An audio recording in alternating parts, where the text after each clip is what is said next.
이 성종이 굉장히 총명하고 그리고 또 성격도 좋고 정의롭고 뭐 이런 사람이긴 한데 이 문제가 있었어요. 여자들한테 너무 치였고 이게 또 색기가 굉장히 강했어요. 그러다 보니까는 이 성종이 여성 편력이 굉장히 많았단 말이죠.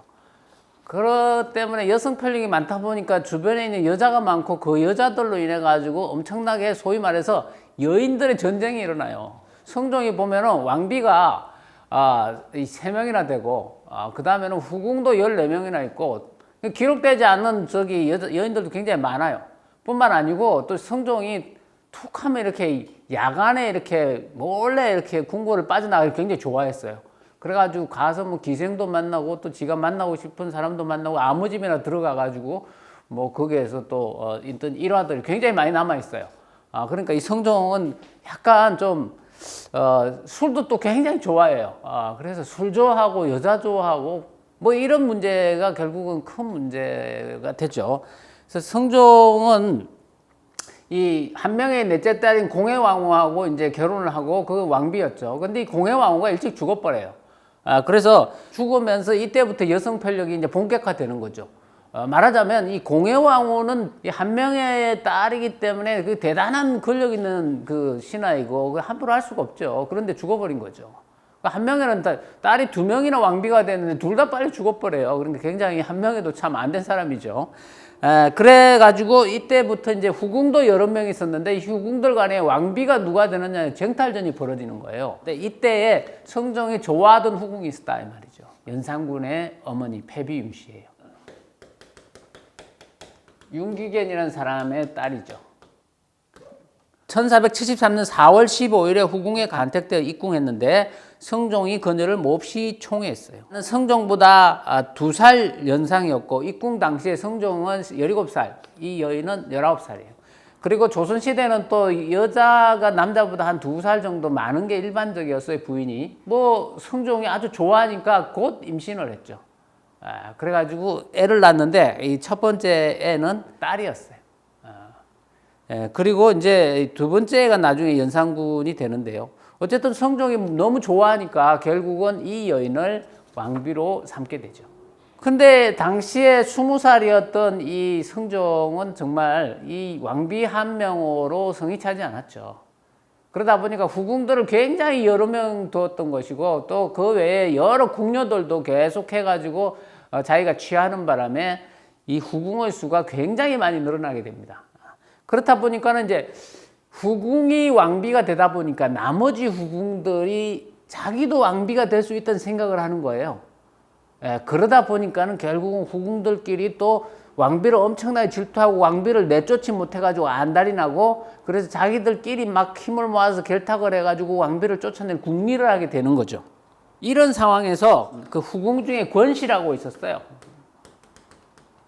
자, 이 권씨라는 후궁이 있었는데 성종에게 투서를 해요. 편지를 올리는 거죠. 누군가가 자기 집, 그러니까 후궁 권씨의 집 마당에다가 이게 던진 투서라는 거예요. 그 편지가 지가 쓴 게 아니고 누가 이 편지를 나한테 던져놨다. 그래서 투서를 이렇게 이제 갖고 올린 거죠. 후궁 엄씨와 정씨가 이게 다른 후궁들이에요. 엄씨와 정씨가 왕비와 원자를 해치려 한다는 내용이었다. 이 일로 인해 가지고 엄씨 정씨가 불려하고 궁중이 발칵 뒤집혀요. 그래갖고 원자를 죽이려 한단 말이에요. 원자만 죽이게 되면은 자기들이 또 자식 낳으면 자기들이 왕비가 될 수 있다 이렇게 본 거죠. 어쨌든 왕의 사랑만 받고 자식만 낳으면 왕비가 되겠다 이런 생각을 한 거예요. 근데 결국 범인은 후궁 정씨로 결론이 났어요. 그리고 당시 이제 소용배설에 있던 이 정씨가 임신을 하고 있었단 말이죠. 그러다 보니까는 임신한 후궁을 벌 줄 수가 없죠. 그래서 그 일은 그냥 유야무야 하고 끝이 났어요. 그냥 질투 때문에 그랬나 보다 이러고 끝이 났단 말이에요. 이런 상황에서 이제 왕비의 방 안에서 또 특별한 물건이 하나 발견이 돼요. 방술서가 발견이 돼요. 비상하고 방술서. 비상은 독약이죠. 비상 독약이 발견이 되고 누군가를 먹여서 죽이겠다는 거죠. 이 방술서는 뭐냐 하면은 일종의 그 미신적인 행위죠. 그래서 주술을 하는 그런 행위예요. 이 물건들을 발견한 사람이 누구냐 하면은 성종이에요. 왕비의 방 안에서. 그런데 왕비가 허술하게 왕이 오는데 이런 것들을 지방에 숨겨놨다? 이 뭔가 좀 이상하죠. 그러니까 왕비의 방에 누군가가 몰래 숨겨놨을 가능성이 굉장히 높고 또 거기에 그런 게 있다는 걸 일러 바친 사람이 있겠죠. 그러니까 왕이 갑자기 와가지고 이런 걸 발견하고 여기에 대해서 추궁하게 된 것이죠. 사실 중조는 굉장히 억울하겠죠. 자기가 그런 건 아닐 가능성이 굉장히 높아요. 그래서 이 사건을 빌미로 해가지고 중전 윤씨를 배출할 결심을 해요. 근데 이런 일이 이렇게 있기 전에 이 사실은 중전하고 이게 왕하고 좀 다투는 일이 있었는데 이때 막 다투다가 손을 잘못 놀래가지고 왕비가 얼굴을 핥히는 사건이 벌어졌어요. 이것 때문에 이제 인수대비 한씨가 그냥 노발대발하게 돼요. 그때부터 이제 중전하고 후궁들 그 다음에는 그 대비, 인수대비, 뭐 이 간에 막 엄청나게 싸움이 이루어지고 다른 후궁하고 인수대비하고 결탁이 이루어지고 막 이렇게 되는 사태가 막 벌어지죠. 그래서 성종이 1479년 10년이죠. 그러니까 얘 나이가 이제 23살 때예요. 아직까지 창창한 나이죠.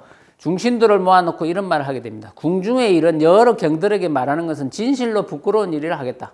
그러나 일이 매우 중대함으로 말하지 않을 수가 없다.